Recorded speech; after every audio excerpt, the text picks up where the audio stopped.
अच्छा तान्या, यहाँ भी बहुत बारिश है आज तो, मतलब अच्छा मौसम है, ठंडा ठंडा। आज मुझे घर सफाई करनी थी तो मेरे लिए इजी रहा, बट स्टिल बढ़िया है। कल तक रुक जानी चाहिए, मुझे कल घूमने जाना था। कहाँ जाना मैम आपको? घूमने जाना था मुझे, जगह थोड़ी बताऊंगी तुझे। मैम बता दो, मैं भी आ जाऊंगी।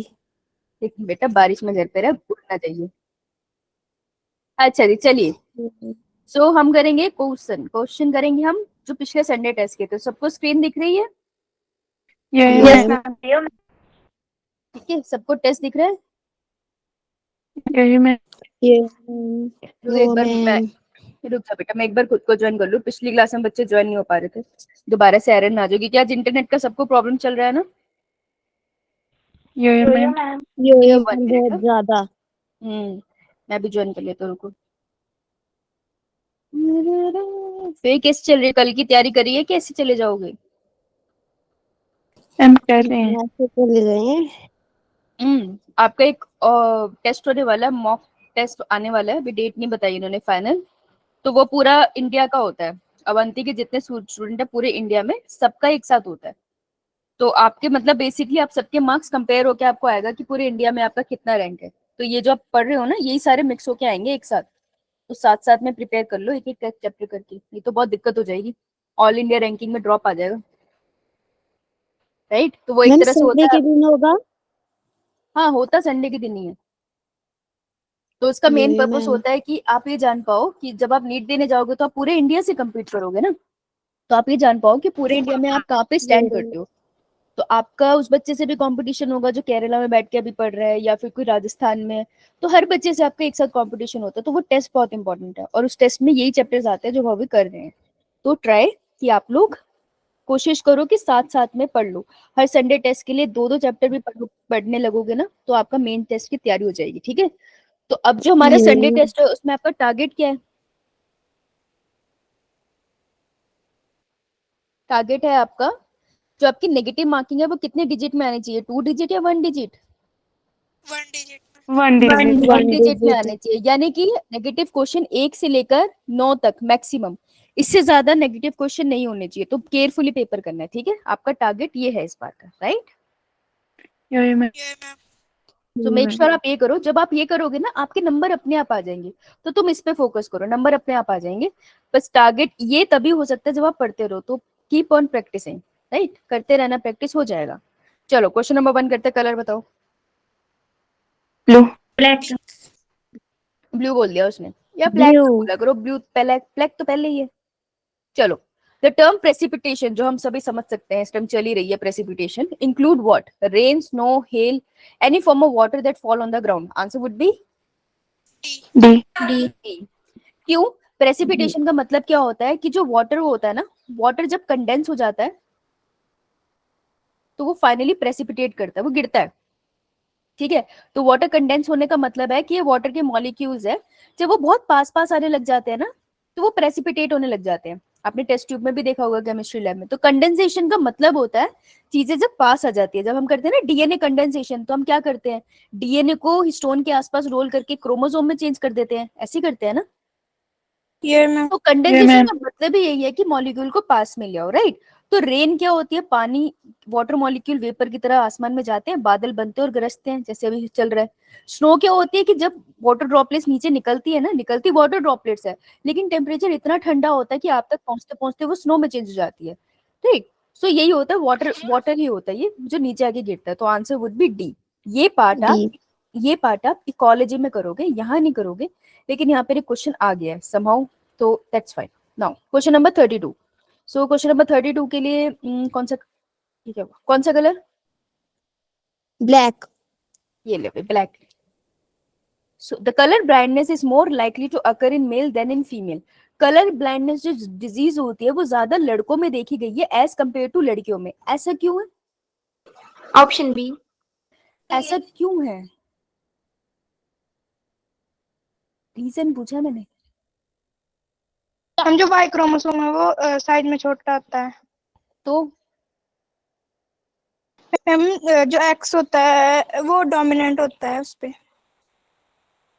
अच्छा, साइज का कोई लेना देना नहीं बेटा उससे, डोमिनेंट से रिसेसिव से, ठीक है, बात मैम तेरी सही क्योंकि है। उसमें मैम जो Y सेक्स क्रोमोसोम क्रोमोसोम में है वो जीन्स एक नहीं ही होती। एक्स है, तो अगर उसके ऊपर भी हम रिसेसिव वाला ट्रेट लगाएंगे तो वो अपने आप को शो करेगा। किसने बोला ये? मैम तान्या। गुड, यही आंसर, मीनिंग इसका ये है। देखो जो ये कलर ब्लाइंडनेस है, ये सेक्स लिंक्ड है, ये ma'am yes ma'am. Sex linked है, सेक्स पे है ना, कि एक ये तो फीमेल, मेल में ज्यादा फीमेल पे कम है, तो सेक्स क्रोमोसोम के ऊपर है, यही they are on the sex chromosome. Sex chromosome का आफत है ये, डोमिनेंट डिजीज है, रिसेसिव। रिसेसिव। जितनी भी घातक बीमारियां सारी रिसेसिव ही हैं, ये रिसेसिव हो जाती है, ठीक है, सारी बीमारियां जो फैली है तकरीबन आप रिसेसिव ही पढ़ते हो, डोमिनेंट आप ज्यादा पढ़ते ही नहीं हो। तो क्या होता है कि रिसेसिव डिसऑर्डर, अगर फीमेल के पास है मान लो कलर ब्लाइंड का एक जीन, तो ये कैरियर है, इसको डिजीज होगी? नॉर्मल है पर कैरियर है, ठीक है। अगर फीमेल के बाद दोनों आएंगे तब वो डिजीज होगी, है ना। ये मैम तो मेल के केस में क्या है, एक एक्स है मदर से आ गया मान लो, और एक वाई है फादर से आ गया। अब ये जो एक्स है, ये जो डिजीज है, ये है तो अभी भी रिसेसिव है, ऐसा नहीं है डोमिनेंट होगी, ये अभी भी रिसेसिव है। लेकिन द थिंग इज, इसके ऑपोजिट जो ये कलर ब्लाइंडनेस वाला जो कलर का जीन है, वो वाई क्रोमोसोम पे होता ही नहीं है, तो इस वजह से इसको कोई डोमिनेंट जीन नहीं मिलता। तो जब भी रिसेसिव जीन अकेला प्रेजेंट हो या फिर अपने साथ रिसेसिव जीन के साथ प्रेजेंट हो, वो अपने आप को एक्सप्रेस कर देता है, इसलिए मेल्स को ज्यादा होती है, वो एक ही एक्स से उनको डिजीज हो जाती है, फीमेल को 2 एक्स लगते हैं, ठीक है। तो इसके साथ कुछ टर्म्स है जो आपको एक पता होनी चाहिए, अगर बाई चांस किसी को नहीं पता तो अभी नोट कर लो कि होमोजाइगस का क्या मतलब होता है ना, हेट्रोजाइगस का क्या मतलब होता है, डोमिनेंट का क्या मतलब होता है, रिसेसिव का क्या मतलब होता है, और हमारे पास एक और बचता है, दैट इज मोनोहाइब्रिड क्रॉस क्या होगा, डाई हाइब्रिड क्या होगा, ठीक है। इसको यहीं खत्म कर लेते हैं, ठीक है, फिर आगे क्वेश्चन करते हैं। क्लियर? कैसे करें? देखो, जब मैं होमोजाइगस को होती हूँ ना, मैं जीनोटाइप, जो जीन होते हैं जो अल्फाबेट के फॉर्म में हम लिखते हैं, हम उसको लिखते हैं। होमोजाइगस का मतलब है कि अगर मैं कोई भी जीन लिखूं, उसका जो भी अल्फाबेट है ना, वो एक ही फॉर्म में होगा, या तो वो कैपिटल में होगा या वो स्मॉल में होगा, तो ये भी होमोजाइगस है और ये भी होमोजाइगस है, क्योंकि दोनों एक ही फॉर्म में, दोनों छोटे टी है या दोनों बड़े टी है, ठीक है, समझ आया। ये हेप्ट्रोजाइगस का क्या मतलब है कि एक कैपिटल टी हो गया तो दूसरा स्मॉल टी। स्मॉल टी, हाँ मिक्सचर है। स्मॉल अब डोमिनेंट का मतलब क्या होता है, डोमिनेंट का मतलब होता है ट्रेट जो अपने आप को एक्सप्रेस करता हो। एक्सप्रेस इन कौन सी कंडीशन, होमोजाइगस, वो होमोजाइगस में भी खुद को एक्सप्रेस करे, वो हेट्रोजाइगस में करे, यार होमोजाइगस में भी तो करता है ना, तो हेट्रोजाइगस में भी करे, तो दोनों कंडीशन में वो खुद को एक्सप्रेस कर रहा है, that is a dominant trait, समझ रहे हो। अकेला है तब dominant trait is like a leader, तो वो लीडर है, जो वो अकेला लीड कर रहा है ना, तब भी वो खुद को एक्सप्रेस कर देगा, और अगर उसके साथ दूसरा लीडर खड़ा है ना, वो तब भी अपनी बात रख देगा, वही तो लीडर हुआ ना, जो अपनी बात रखने से डरते नहीं, राइट। सो ये एक्चुअली लीडर वो हुआ जो दूसरों से काम भी करवा लेते हैं, चलो दोनों क्वालिटी हो गई, तो वो हमेशा खुद को एक्सप्रेस कर देगा। रिसेसिव का क्या है, recessive is the trait that express, कब एक्सप्रेस करेगा, होमोजाइगस कंडीशन। हाँ जब वो होमोजाइगस है और प्रेजेंट अलोन, जब वो अकेला प्रेजेंट है, और मैं इसको सिंपली लिख सकती हूँ in absence of dominance, in absence of dominant. तो जब वो अकेला प्रेजेंट है तब भी तो एक्सप्रेस कर गया ना वो। फॉर एग्जाम्पल अभी जब हमने कलर ब्लाइंडनेस में पढ़ा कि एक्स ही अकेला प्रेजेंट था, तो उसने अपने आप को एक्सप्रेस कर दिया और बीमारी कॉज कर दी, ये बात समझ आई। यो मैम। मोनोहाइब्रिड का क्या मतलब है कि जब भी आप कोई अल्फाबेट पढ़ते हो, एक ही टाइप का अल्फाबेट होना चाहिए, तो मोनोहाइब्रिड का मतलब है 1 कैरेक्टर, ठीक है। और अगर मैं इसको अपने लिए लिखूं तो मैं बोलूंगी एक ही अल्फाबेट, एक ही सॉरी एक ही अल्फाबेट होना चाहिए उसमें, ABCD का। यानी कि अगर मैं बोलूं टी है, टी होमोजाइगस या हेट्रोजाइगस या फिर होमोजाइगस, अल्फाबेट तो एक ही है ना टी, तो ये मोनोहाइब्रिड है, मतलब मैं एक ही ट्रेट को पढ़ रही हूँ। जब मैं 2 ट्रेट्स को पढ़ रही हूँ, 2 कैरेक्टर्स को पढ़ रही हूँ, उसमें उस केस में आपके पास 2 अल्फाबेट होंगे, जैसे कि टी भी हो गया और मेरे पास यहाँ पे लेट्स से वाई भी हो गया। अब मेरे पास ये डाइहाइब्रिड क्रॉस है, क्योंकि कितने अल्फाबेट है, एक तो आपके पास टी वाला है और दूसरा आपके पास वाई वाला है। अगर मैं ये बोलूं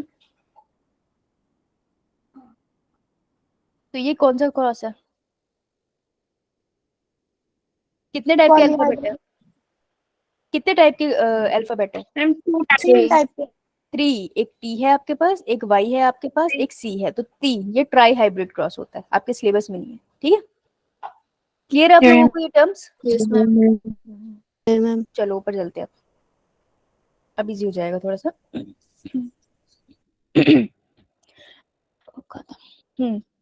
A color blindness is more likely to occur in male than in female. क्यों? Because Y chromosome of male have the genes for distinguishing color. तो Y chromosome पे है ये जीन? No ma'am. नहीं। no ma'am Gene for character are located on the X sex chromosome. इसने sex chromosome बोला, specifically Y या X नहीं बोला, पर sex बोला, तो ये आंसर हो सकता है। ये बहुत अच्छा आंसर नहीं है, ठीक है? कलर ब्लाइंडनेस सिर्फ इसलिए नहीं होती वो सेक्स क्रोमोसोम पे, उसको एक्सप्लेन नहीं करा इसने अच्छे से, लेकिन ये स्टेटमेंट तो सही है, तो इसको छोड़ देते हैं। The trait is dominant in male and recessive in female. ऐसा हो सकता है कि एक में डोमिनेंट हो, एक में रिसेसिव हो? नो नहीं, मैम नो मैम कोई ट्रेट या तो डोमिनेंट ही होता है या फिर रिसेसिव ही होता है, वो कभी जेंडर के ऊपर चेंज नहीं होता, ठीक है? वो कहाँ एक्सप्रेस करेगा या नहीं वो देखा जाता है कंडीशन पे, तो कोई भी ट्रेट कभी कहीं डोमिनेंट कहीं रिसेसिव नहीं होगा। नन ऑफ द अबव तो नहीं हो सकता, क्योंकि बी स्टेटमेंट करेक्ट है, तो answer would be B B. समझ आया सबको? ये Yes, मैम yeah मैम चलो, test cross, raise your hand जिसको टेस्ट क्रॉस याद है कि टेस्ट क्रॉस क्या होता था, हमने ये एनसीईआरटी से डिस्कस भी किया था। ये मैम पूजा, मैम इसमें क्रॉस कराते हैं हम किसका? F1 जनरेशन का दूसरी जनरेशन के साथ, कौन सी जनरेशन के साथ? F2 के साथ। तान्या, मैम इसमें हम F1 जनरेशन का क्रॉस कराते हैं होमोजाइगस रिसेसिव पेरेंट्स के साथ। हाँ, होमोजाइगस होने चाहिए और हमारे पेरेंट रिसेसिव होनी चाहिए और पेरेंट होने चाहिए बेटा। F2 जनरेशन ऐसे कैसे बनेगी? F2 बनेगी तब तो क्रॉस होगा, यानी कि पेरेंट ऐसे रिसेसिव होंगे, ओके? तो F1 जनरेशन को जब पीछे जाते हो, test cross are the back cross, जब आप F1 जनरेशन को पीछे जाके रिसेसिव पेरेंट से, जब पेरेंट से क्रॉस करा दोगे ना एक से, तो हम इसको कहते हैं बैक क्रॉस। बैक क्रॉस की एक टाइप है which is known as test cross, तो this is a test cross. और हमें क्यों कराते हैं नेहा? पर्पस क्या है इसका?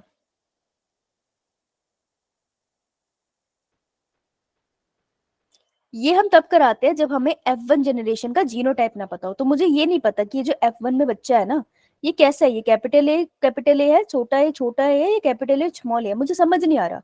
छोटा है नहीं होगा, डोमिनेंट तो आपको पता चल जाएगा। तो जब दिक्कत होती है, हमें ये नहीं पता हो ना जीनोटाइप कौन सा है, तब हम इसे रिसेसिव पेरेंट के साथ क्रॉस कराते हैं और हमें पता चल जाता है जीनोटाइप क्या है, ठीक है? ये एनसीईआरटी में क्रॉस है, कौन से पेज नंबर पे देख के बताओ? ये बिना एनसीईआरटी के तो नहीं आए होंगे, देख के बताओ। बिना एनसीईआरटी के आओगे तो जाओ और देख के बताओ मुझे कौन से पेज पे है। जब तक बताओगे नहीं आगे नहीं जाऊंगी।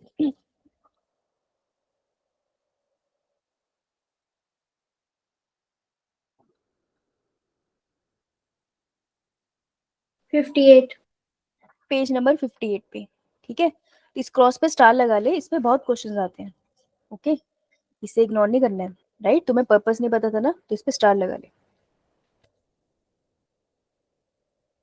ठीक है जी? ये ma'am So test cross involve crossing between two genotype with dominant trait. Dominant trait से क्रॉस कराते हैं हम? नो मैम नहीं, तो ये तो गलत हो मैम गया। आवाज नहीं आ रही है। आवाज नहीं आ रही? मैम आ रही है। मैम आ रही है। तान्या बेटा, इंटरनेट का इश्यू होगा वहाँ पे। मैम मुझे आ रही है आपकी आवाज। अच्छा, जिसको नहीं आ रही एक बार एग्जिट करके रिजॉइन करना। अच्छा, crossing between two genotype with recessive trait. दो जीनोटाइप का हम रिसेसिव ट्रेट से क्रॉस कराते हैं, ऐसा होता है? No ma'am. नो मैम दो जीनोटाइप का तो नहीं कराते, ये भी नहीं हुआ। Crossing between two F1 hybrid, F1 का F1 से कराते हैं? No ma'am no ma'am. तो ये गलती हो सकती थी कि रिसेसिव देख के आप टिक कर देते, कि ध्यान से पढ़ना था कि टू जीनोटाइप बोल रहा है, दो जीनोटाइप का नहीं कराते हम। Crossing between F1 hybrid with double recessive genotype. Double recessive genotype का मतलब है होमोजाइगस। डबल रिसेसिव बोल रहा है ना, मतलब एक रिसेसिव जीन है और दूसरा भी रिसेसिव जीन है, तो डबल रिसेसिव हो गया। That means it double recessive genotype का मतलब है होमोजाइगस। ये वाली बात सही है?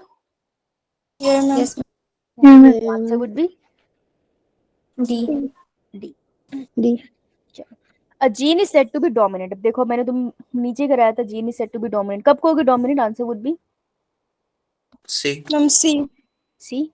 ठीक है, जीन हम डोमिनेंट तब कहेंगे, अब ये रिसेसिव के फॉर्म में भी आ सकता है कि gene is said to be recessive कब, है ना? तो gene is said to be dominant if it express itself only in the homozygous condition, कि जब वो जीन होमोजाइगस पड़ी है तभी वो डोमिनेंट है। मतलब अगर टीटी ऐसे पड़ा ना तभी एक्सप्रेस कर पाएगा, अगर वो ऐसे पड़ा तो नहीं एक्सप्रेस कर पाएगा। तो ऐसा तो नहीं होता, तो ये स्टेटमेंट गलत हो गई। ठीक है, देखो जब भी कोई वर्ड आता है ना ओनली, ये बहुत स्ट्रॉन्ग वर्ड है, only is a strong word.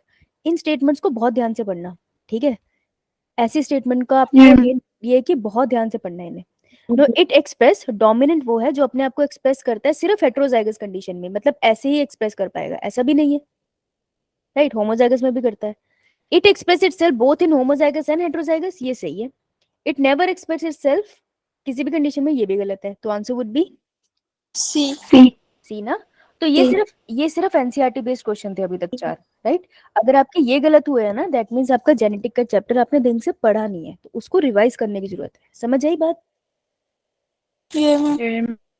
तो हम ये मैं सैटरडे को क्वेश्चन प्रैक्टिस क्यों करते हैं? हम ये देखने के लिए करते हैं कि पहले तो जो हमने सही आंसर करे हैं वो हमने तुक्के से तो नहीं कर दिए। कभी कभार तुक्का लग जाता है ना, तो यहाँ तुक्का लग गया ठीक है, लेकिन आपको कभी पता नहीं चलेगा कि आपको कॉन्सेप्ट नहीं आता।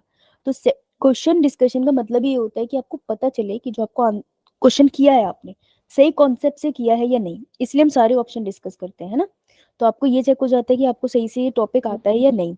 दूसरा, जब आपको टॉपिक आता है ना, जब आप कोई क्वेश्चन सॉल्व कर पाते हो, आपको वो टॉपिक समझ में आ जाता है, तो उससे रिलेटेड कितने भी क्वेश्चन आप सॉल्व कर लोगे तो आपको आइडिया हो जाता है।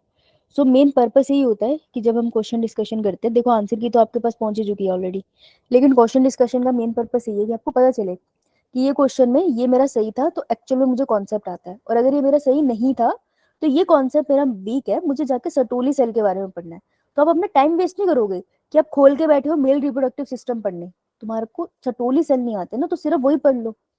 समझ रहे हो? तो क्वेश्चन डिस्कशन का यही मतलब है। तो क्वेश्चन डिस्कशन के बाद हमेशा किताब खोल के जो पार्ट आपको नहीं आता था उसको पक्का पढ़ना है, राइट? जैसे टेस्ट क्रॉस आप सबको क्लियर नहीं था, तो एक बार के लिए टेस्ट क्रॉस जरूर पढ़ना है, आपको सिर्फ तभी फायदा होगा। अगर आपने क्वेश्चन डिस्कस करके इसे रिवाइज नहीं करा, कल टेस्ट से पहले अगर आपने रिवाइज नहीं करा ना, जो आपको टॉपिक में दिक्कत थी, जैसे आप साथ साथ लिख लिया करो, कॉपी पेन के साथ बैठा करो, अगर आपने वो टॉपिक रिवाइज नहीं किया फिर कोई फायदा नहीं हुआ। समझ आई बात? क्या करना होता है?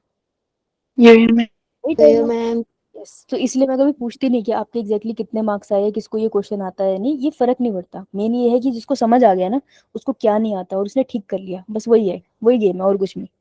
तो अपने आप को खुद से सुधारना है एनालाइज करके, और कुछ नहीं है। मैं बस आपको मदद कर रही हूँ उसमें। नाउ ये टोली वाले सेल, टोली उठा के कहाँ मिलते हैं, मेल में फीमेल में? मेल। तो ओवरीज तो आंसर हो ही नहीं सकता, गलत। एड्रीनल कॉर्टेक्स, एड्रीनल कॉर्टेक्स तो अपने को कहाँ मिलता है ये ग्लैंड? किडनी के ऊपर। हाँ, किडनी के ऊपर बैठा होता है ना ऐसे करके, ये बड़ा हमारा एड्रीनल ग्लैंड कहते हैं ना इसको। Yes ma'am. एड्रीनल ग्लैंड का जो बाहर वाला पार्ट होता है उसको अपन बुलाते हैं एड्रीनल कॉर्टेक्स, और इसका जो सेंटर का पार्ट होता है उसको अपन क्या बुलाते हैं?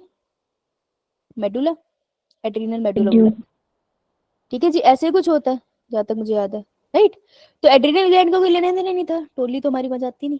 सेमिनिफरस ट्यूब्यूल में होते हैं ये, और ये नरिशमेंट प्रोवाइड करते हैं, ठीक है? तो सर्टोली सेल पे क्वेश्चन आ गया है ना, अब अगर आपने ये कर लिया तो आपके दिमाग में ये आना चाहिए आंसर।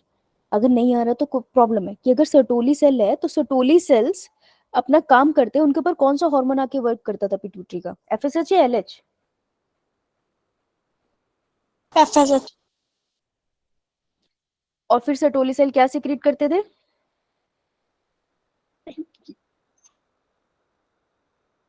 हम न्यूट्रिशन प्रोवाइड करते थे ये जर्म सेल को। जर्म सेल को न्यूट्रिशन प्रोवाइड करते, इसके अलावा 2 सिक्रीशन भी करते थे। हम इनहिबिन, यस, जो अपनी सिक्रीशन को रोकता है, और एंड्रोजन बाइंडिंग प्रोटीन, जो एंड्रोजन बनता है टेस्टोस्टेरोन, उसको टेस्टिस में रखता था थोड़ा अमाउंट, ताकि ब्लड से सारा बाहर ना निकल जाए, तो उसको थोड़ा होल्ड करके रखता था। और एलएच किस पे वर्क करता है? Leydig cells.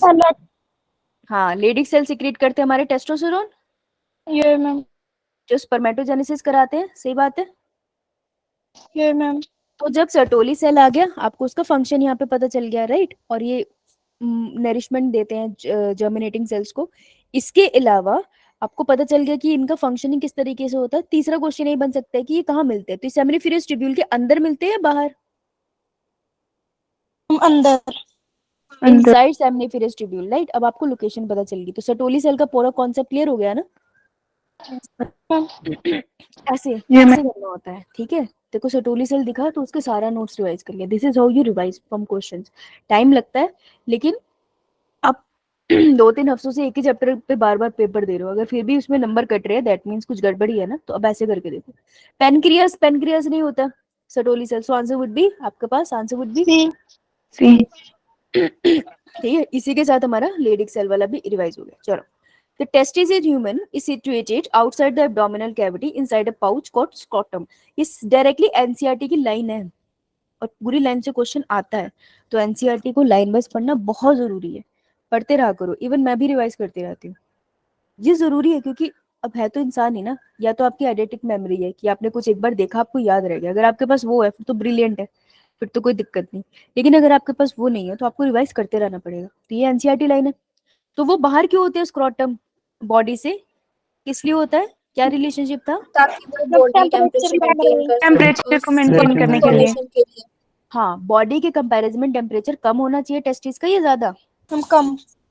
कम कम। लो टेम्परेचर मेंटेन करने के लिए, राइट? कितना कम? 2 degree 2 to to 2.5 2 degree Celsius. 2.5 degree Celsius ना। Yes ma'am. ये ma'am. Temperature should be low. Unit measure बहुत मैटर करती है, यूनिट अच्छे से पता होनी चाहिए। तो बताओ मुझे एनसीईआरटी में कौन से पेज नंबर पे ये लाइन लिखी है, फटाफट। 43। तू क्या बुक खोल के बैठी है इतनी जल्दी? ये मैम। मैम ये थी इधर बुक। पेज नंबर 27 43 पे, किसी के 27 पे इसको अंडरलाइन कर लो, ठीक है? तो आंसर वुड बी डी। यही इसका पर्पस है। Now the part of fallopian tube closest to the ovary, ये भी एनसीईआरटी का, और ये डायग्राम बेस्ड है। तो कभी कभार डायग्राम रिटर्न नहीं आते हैं, डायग्राम्स आपको क्वेश्चन फॉर्म में भी आ सकते हैं ना। तो कौन सा कलर यूज करूं? रेड। वाइट। व्हाइट तो दिखेगा नहीं बेटा। तो देखो, ये फेलोपियन ट्यूब के क्लोजेस्ट पार्ट, अब तो हो गया, वो पार्ट जो ओवरी के क्लोजेस्ट है, ये पूछ रहा है। तो अगर ये मेरी, ये फीमेल की ओवरी है और मैं उसकी एक फेलोपियन ट्यूब बनाती हूँ, तो फेलोपियन ट्यूब में जो ऐसे होते हैं, इनको क्या बुलाते हैं? फिम्ब्रिए। फिम्ब्री का क्या काम होता है? कैच करना एग को। Egg catch. और ये स्पर्म को कैच करते हैं? हम एग को। No ma'am. नहीं, नो स्पर्म मैम। तो इस तक कभी पहुंचा ही नहीं ना, तो ये सिर्फ एग को कैच करते हैं, राइट? फिम्ब्राई का ये फंक्शन होता है, राइट? इसी के साथ हमारा क्लियर हो गया। अब बीच में जो है स्वेलन पार्ट है, स्वेलन को हम एम्पुला बोलते हैं। कंफ्यूजन यही रहती है कि ओवरी वाला पार्ट कौन सा है। तो देखो फिम्ब्राई कितना बड़ा है ना, तो ऐसे याद रखना कि फिम्ब्राई जो इतना बड़ा है, वो बड़ा वाला अल्फाबेट उसके पास आएगा। तो इनफंडिबुलम है जो फिम्ब्राई के पास है, और इस्तमस है जो उससे दूर है। तो ऐसे याद रखना, फिम्ब्राई बड़ा सा दिखता है, इसलिए उसके पास इनफंडिबुलम जो लंबा वाला अल्फाबेट था। So answer would be B. B. Clear? तो देखो लेबलिंग पे क्वेश्चन आ गया, विच वाज इजी। नाउ अब देखो ये आ गया क्रॉस। तो मेरा सजेशन है सभी को कि जब भी कोई क्रॉस आए, आप उस क्रॉस को हमेशा बना लो। Always draw your cross. क्यों? क्योंकि आपको पेपर में हमेशा ऐसे क्वेश्चन मिलेंगे जो मुश्किल से 5 सेकंड में हो जाएंगे। ये 5 सेकंड का क्वेश्चन था मुश्किल से, ठीक है? ये ऊपर वाला भी 5 सेकंड का क्वेश्चन था, आपने एक बार स्टेटमेंट पढ़नी थी। तो जो 5-5 सेकंड में क्वेश्चन हो गया, उनका टाइम आप इस क्वेश्चन में लगा सकते हो और 1 मिनट ले सकते हो। लेकिन क्रॉस कभी भी हवा में नहीं करनी। देखो, चाहे तुम जितने मर्जी जीनियस हो, मैं खुद भी टीचर हूँ, और हम टीचर्स भी कभी क्रॉस हवा में नहीं करते, हम बनाते हैं। क्योंकि क्रॉसेस जर्नली जो आंसर लगता है वो गलत हो जाता है। ये एक्सपीरियंस है मेरा एज ए टीचर, तो मैं सजेस्ट करूंगी क्रॉस हमेशा बना के करना, ठीक है? ये बात समझ आई? सब एडमिट हो रहे हैं ना? कोई वेटिंग में तो नहीं चला गया? एक बार चेक करने दो, पिछली क्लास में वेटिंग में चले गए थे बच्चे। अच्छा नेटवर्क इश्यू है।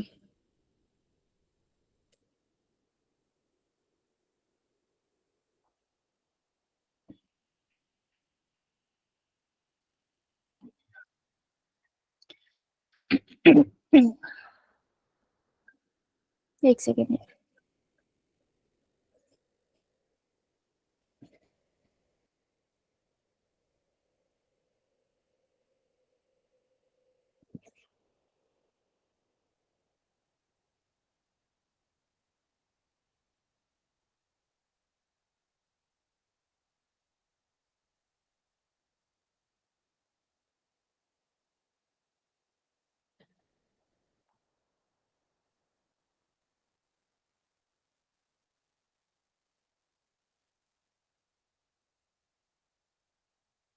ऐसे सत्येंद्र सर की क्लास हो गई थी कि नहीं हो पाया?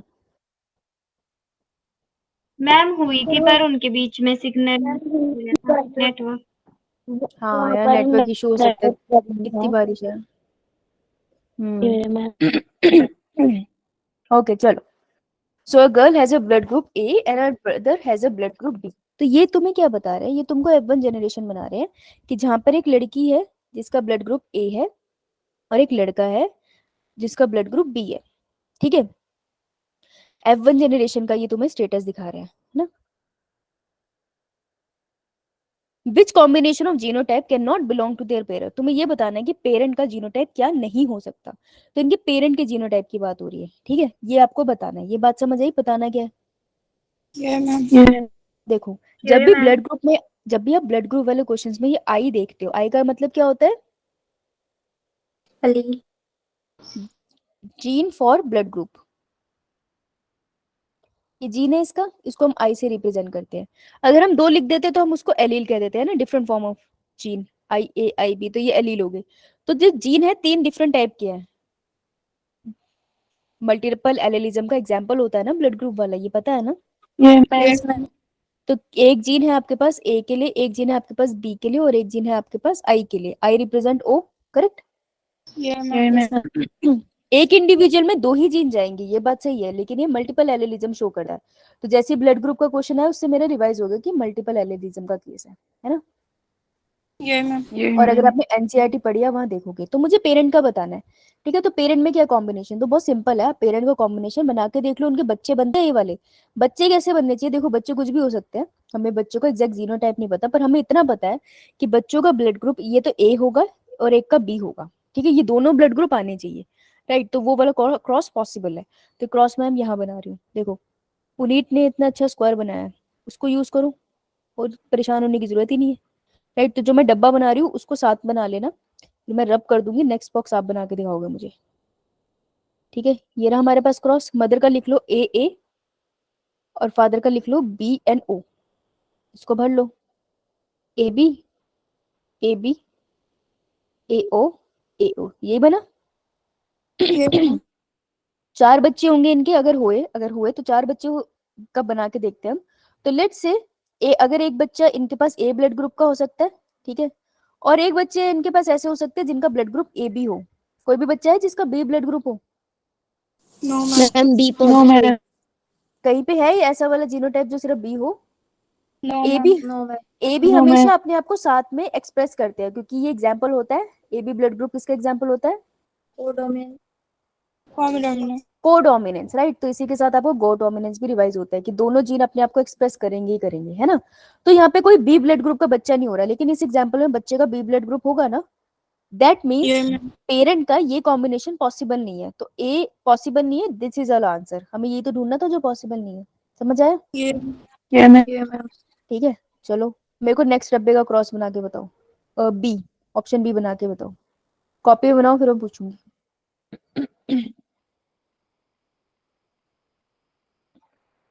बी वाला बनाओ। एक तरफ ए लिखने, एक तरफ बी, दूसरी वर्टिकल लाइन में ए बी, दोनों तरफ सेम ही होगा।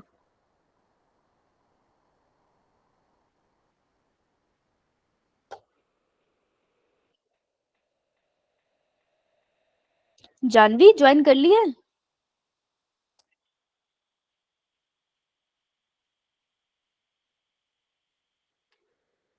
हाँ तान्या। मैम फर्स्ट वाले बॉक्स में ए आएगा। अच्छा एक सेकंड, क्रॉस बता रही, सॉरी, एक मिनट। बच्चे का क्या क्या ब्लड ग्रुप पॉसिबल है ये बता मुझे। मैम फर्स्ट में मैम मैम ए बी और बी। ए बी और बी, ये कह रही है 3 ब्लड ग्रुप पॉसिबल है। चलो चेक कर लेते हैं। डब्बा तो हमने बना लिया, चेक कर लेते हैं इसे बोल रही है नहीं। ए बी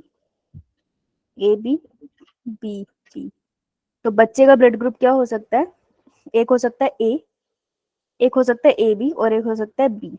सही बोल रही थी, गुड। तो सारे ब्लड ग्रुप पॉसिबल है ना, ए बी बन रहा है और बी भी बन रहा है। दैट मीन्स ये आंसर नहीं हो सकता, राइट?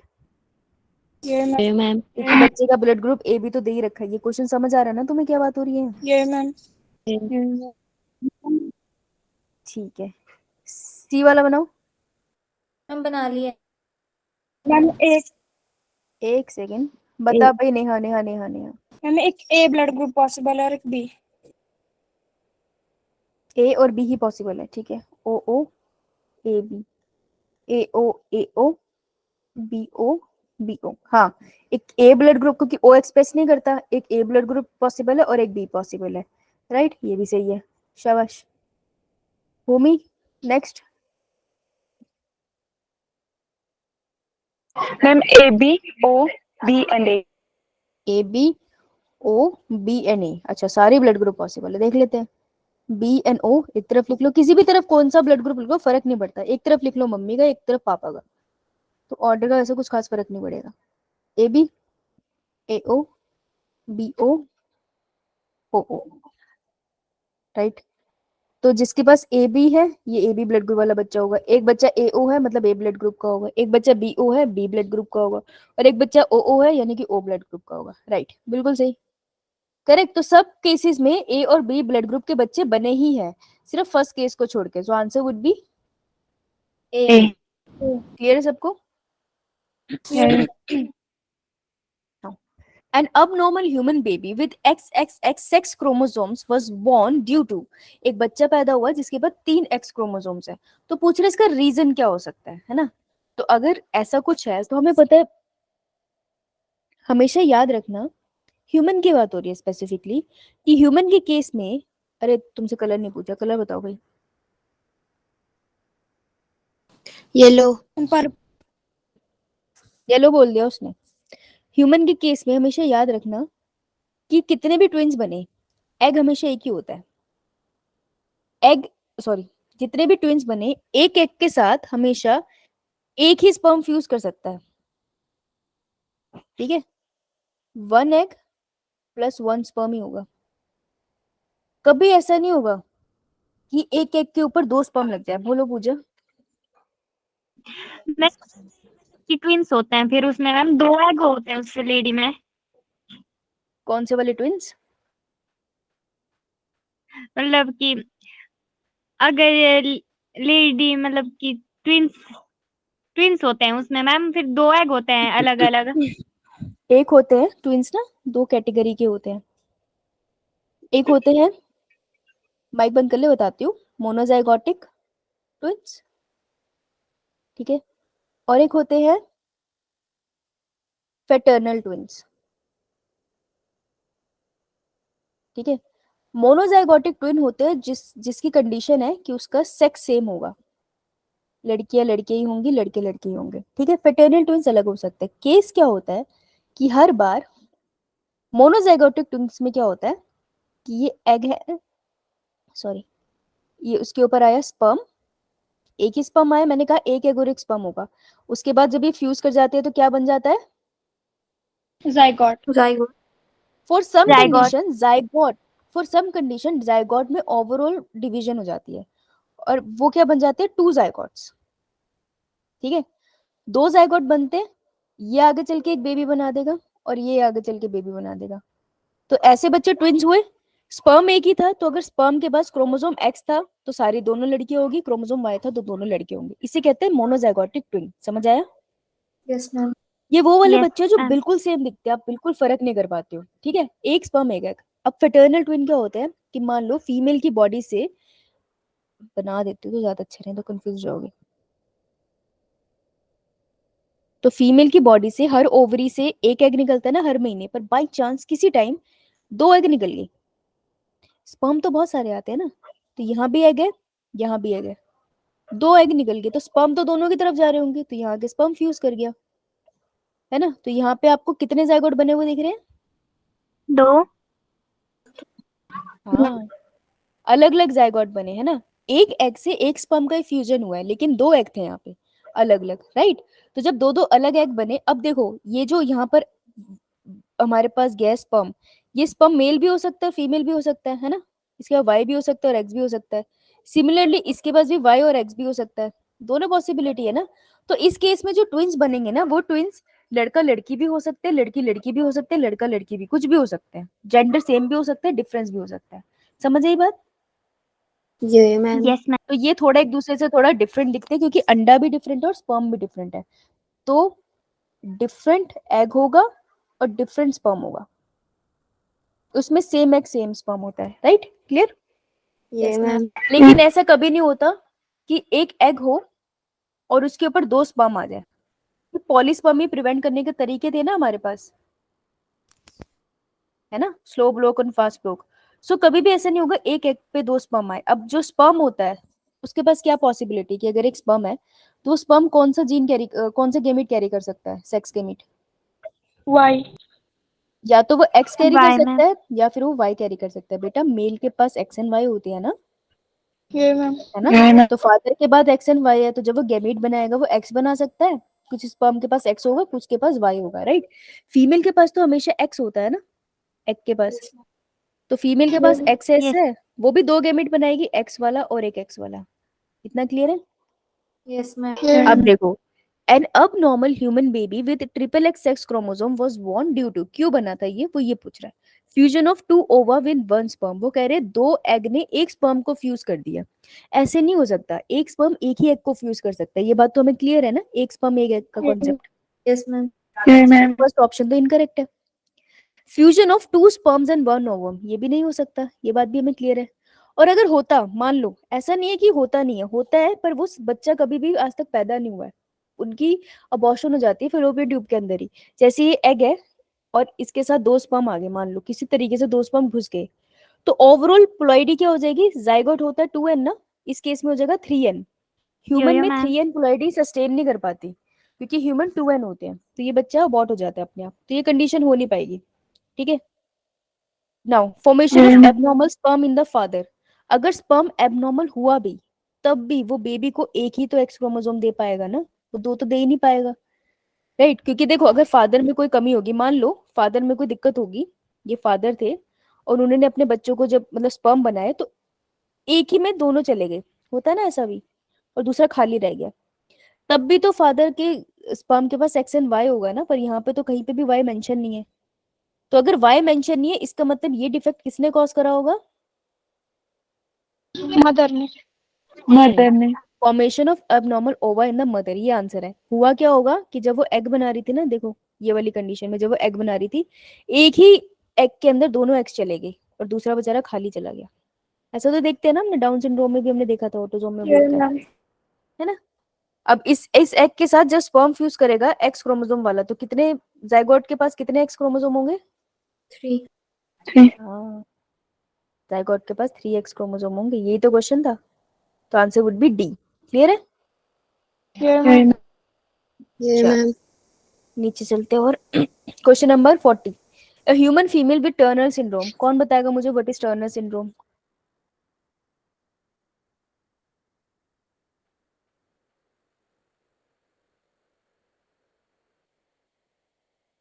भाई और लोग भी बता लिया करो, पेपर तो तुम्हारे भी है। Absence of one X chromosome. पूछा नहीं था मैंने, नाम नहीं लिया था अभी तक। हाथ खड़ा करो फिर बताओ, हाथ खड़ा कर। Suryansh. Due to the absence of X chromosome. Due to the absence of 1 X chromosome, किस में मिलता है, मेल फीमेल?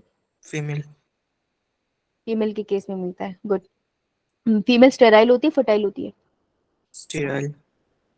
हाँ, ये इसकी कैरेक्टरिस्टिक फीचर है, स्टेराइल है। ठीक है। So in human female Turner syndrome 45 chromosome autosomes है और एक एक्स और वाई क्रोमोसोम है। Answer would be A. Has one additional X chromosome, नहीं, कमी होती है। एग्जिबिट मेल कैरेक्टर, नहीं, जस्ट बिकॉज एक एक्स क्रोमोसोम कम है उसका मतलब ये थोड़ी ना मेल कैरेक्टर आएंगे, मेल कैरेक्टर के लिए वाई क्रोमोसोम आना चाहिए, तो सी ऑप्शन इनकरेक्ट है। Is able to produce children with normal husband, हो ही नहीं सकता क्योंकि ये तो स्टेराइल होती है, right. Good Siraj, so answer would be A. Now which of the following is not a hereditary disease, जो हेरिडिटरी नहीं है वो ढूंढना है। हेरिडिटरी डिजीज का मतलब होता है कि जो पेरेंट्स से ऑफस्प्रिंग में जाए, मतलब दादी पर दादी से, नाना नानी जी से, उनसे हमारे पेरेंट्स में, उनसे हम में आ रही है। हर जनरेशन में एक्सप्रेस करे ये जरूरी नहीं है, पर हेरिडिटरी का मतलब होता है खानदानी बीमारी है। तो इनमें से कौन सी खानदानी बीमारी नहीं होती है, ये ढूंढना है। तो सिस्टिक फिब्रोसिस हेरिडिटरी है, ये Yes, ma'am, ma'am. Thalassaemia, Yes, ma'am. Yes, ये ma'am. मैम, हेमोफीलिया, ये Yes, ma'am, cretinism. No, ma'am. No ma'am, answer note ढूंढना था, ये रहा आंसर। क्रिटिनिज्म होती क्या है?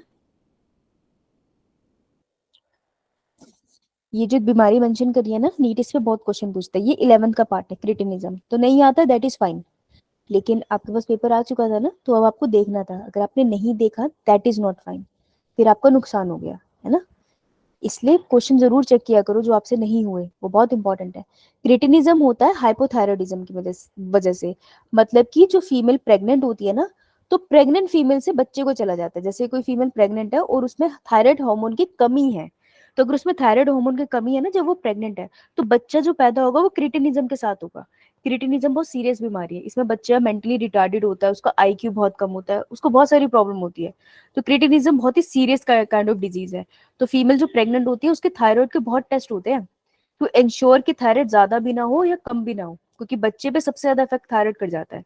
तो क्रिटिनिज्म पे नीट बहुत क्वेश्चन पूछते हैं, इट्स वेरी इंपॉर्टेंट। अब आपको देखो इस क्वेश्चन में सिस्टिक फिब्रोसिस, हीमोफीलिया और थैलेसीमिया आ गया। दैट मीन्स दे बिलीव कि ये 3 बीमारियां बहुत इंपॉर्टेंट है, तो टेस्ट से पहले इसको जरूर पढ़ के जाना, ठीक है, इनसे क्वेश्चन आ सकता है, राइट।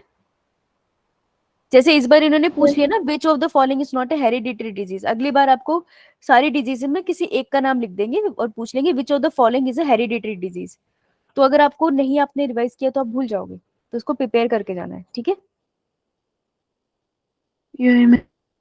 टेस्ट एनालिसिस यही होती है और कुछ नहीं होती, आपको पता चले आपको क्या आता है क्या नहीं, और फिर आपको जो नहीं आता उसको प्रिपेयर करो, दैट्स ऑल, इतना ही है। नहीं तो मैं जितने मर्जी क्वेश्चन कराऊं फायदा नहीं होगा जब तक आप पढ़ोगे नहीं इसको।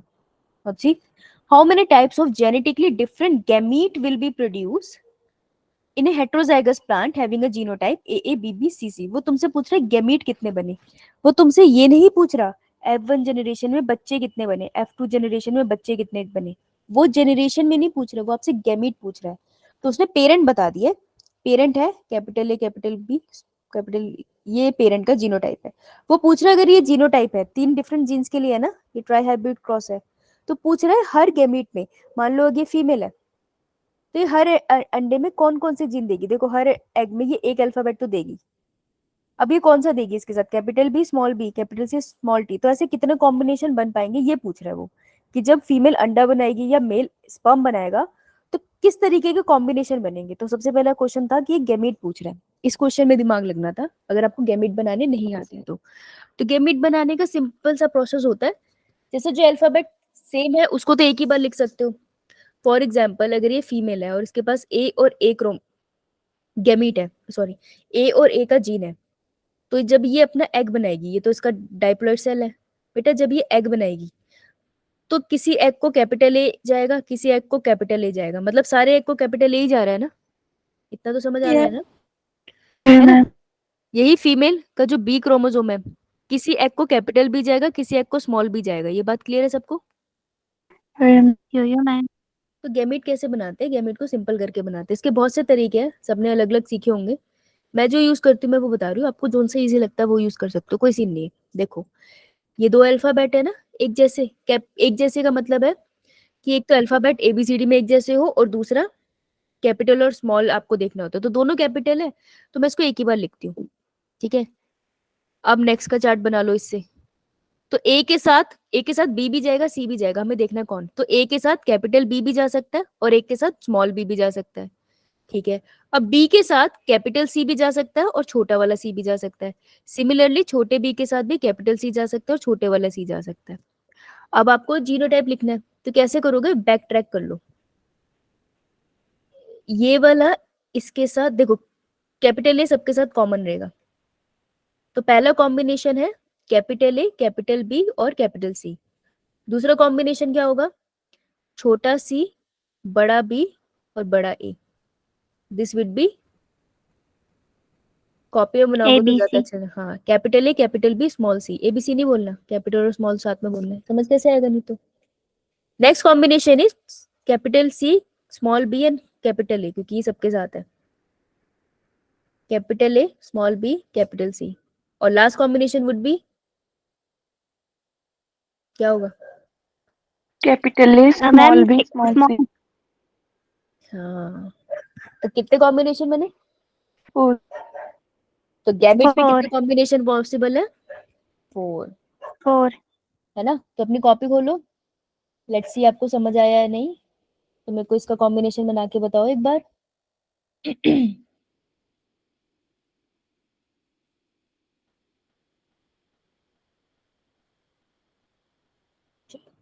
ये बनाओ एक बार चार्ट, अपनी कॉपी में बनाओ और फिर गैमेट बनाना। हो गया तो समझ आ गया, नहीं हुआ तो फिर तेरी से प्रॉब्लम। स्मॉल सी और कैपिटल सी है। हाँ हाँ हाँ बेटा, ये कैपिटल सी है, बनाने की कोशिश करो।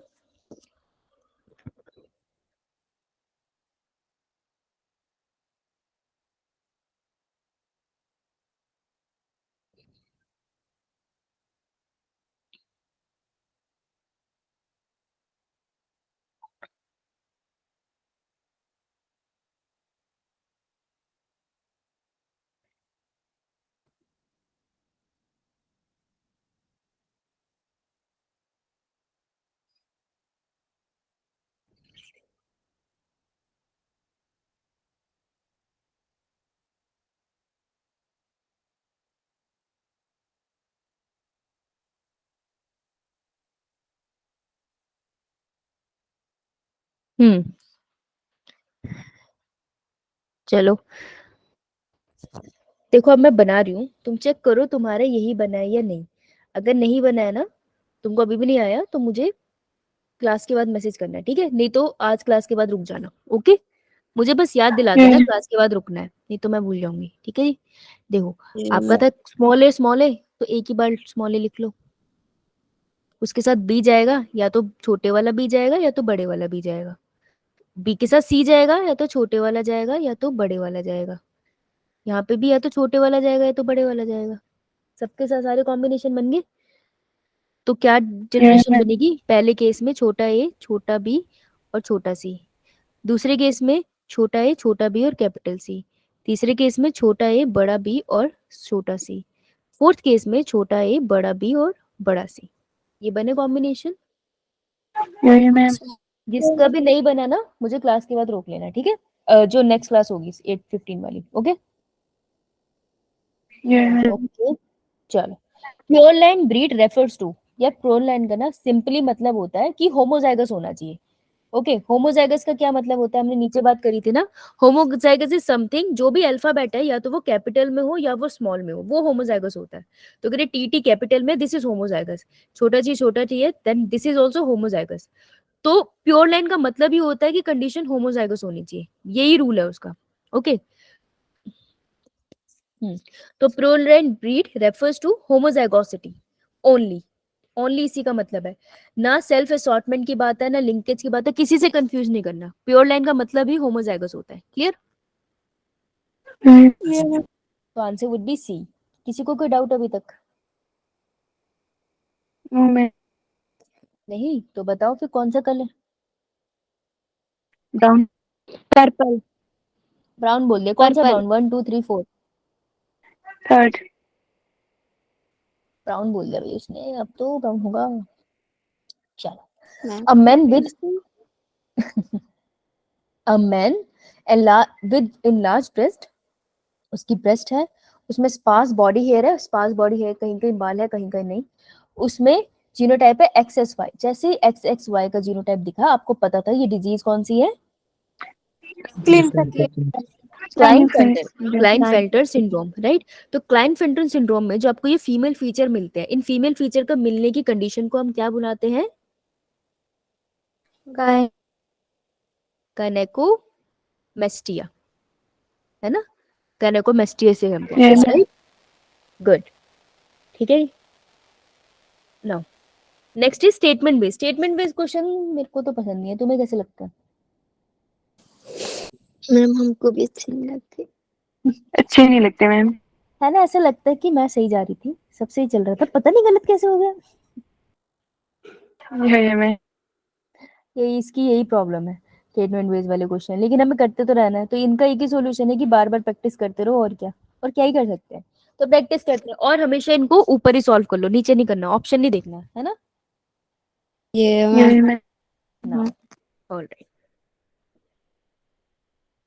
एक सेकेंड।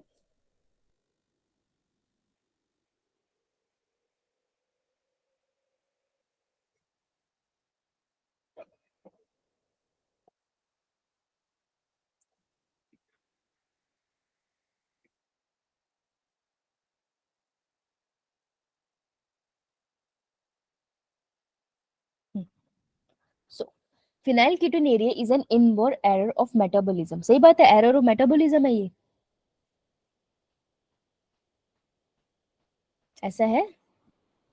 Yes, ma'am. इसका हाँ, ये एरर ऑफ मेटाबॉलिज्म है, मतलब आप लोगों को फिनाइलक्यूटिनेरिया याद नहीं है अभी, है ना? कोई बात नहीं, फिनाइलक्यूटिनेरिया आज आपको जाके पढ़ना है, तो आप जो भी कॉपी पेन लेके बैठे हो वहां लिख लो फिनाइलक्यूटिनेरिया। मुझको याद नहीं है तो मुझको ये पढ़ना है, मेरा ये टारगेट है, राइट। चलो, तो phenylketonuria is an inborn error of metabolism. इसमें क्या होता है, फिनाइल एनिलीन का मेटाबॉलिज्म नहीं हो पाता। Phenyl alanine is an amino acid, तो ये मेटाबोलाइज होके टायरोसिन बनाता है ना, और टायरोसिन आगे बहुत जगह यूज होता है, बहुत इंपॉर्टेंट है ये। लेकिन ये फिनाइलएलानिन नहीं मेटाबोलाइज हो पाता because of the absence of an enzyme. Enzyme का नाम क्या है? Phenylalanine hydroxylase. तो वो एंजाइम क्यों नहीं बन पाता? क्योंकि उसके जीन में खराबी होती है। तो मेटाबॉलिज्म नहीं हो पाया ना फिनाइलएलानिन का, इसलिए इसे मेटाबॉलिज्म का एरर बोलते हैं। ये बात सही है, ठीक है। उसके बाद सेकंड स्टेटमेंट है, small population size result in random genetic drift in a population. तो छोटी सी पॉपुलेशन साइज में जेनेटिक ड्रिफ्ट हुआ जिसकी वजह से ये बीमारी ओरिजिनेट हुई होगी। ये बात सही है। जेनेटिक ड्रिफ्ट का कॉन्सेप्ट आप इवोल्यूशन में ज्यादा अच्छे से पढ़ोगे, तो यहाँ पे अभी इतना अच्छे से समझ नहीं आएगा, तो अभी के लिए लिख लो कि ये स्टेटमेंट सही है, हुआ ऐसा ही है। सो दोनों स्टेटमेंट सही है, answer would be B, right. लेकिन आपको फिनाइलकीटोनुरिया नहीं पता ना, तो पढ़ के आना इसे, ओके। कौन से चैप्टर का ये? Principle of inheritance and variation. हाँ, है ना, तो इसको रिवाइज करके आना, कोई बात नहीं। Now Which chromosome set is found in the male grasshopper? Male grasshopper में पूछ रहा है, तो ये फिर सेक्स डिटर्मिनेशन है। और सेक्स डिटर्मिनेशन का पेज नंबर कौन सा एनसीईआरटी का?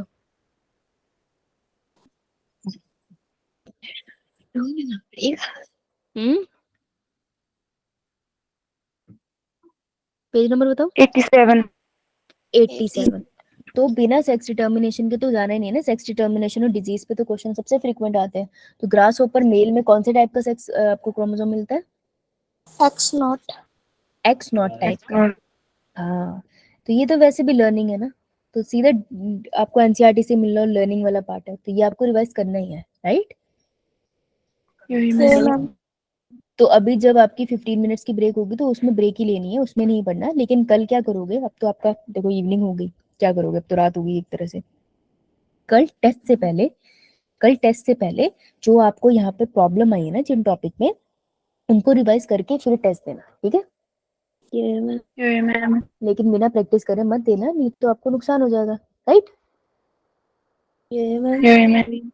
चलो, मैंने पिछली क्लास तक एक्चुअली यहीं तक क्वेश्चन करा था, मैं इससे आगे नहीं कराऊंगी क्योंकि मुझे उन्हें भी यहीं से पढ़ाना है, ठीक है। तो अब मैं तुमको नेक्स्ट क्लास में मिलती हूँ, तो टेक अ ब्रेक, कुछ खा पी के आओ, हम 15-20 मिनट में। पे हाँ,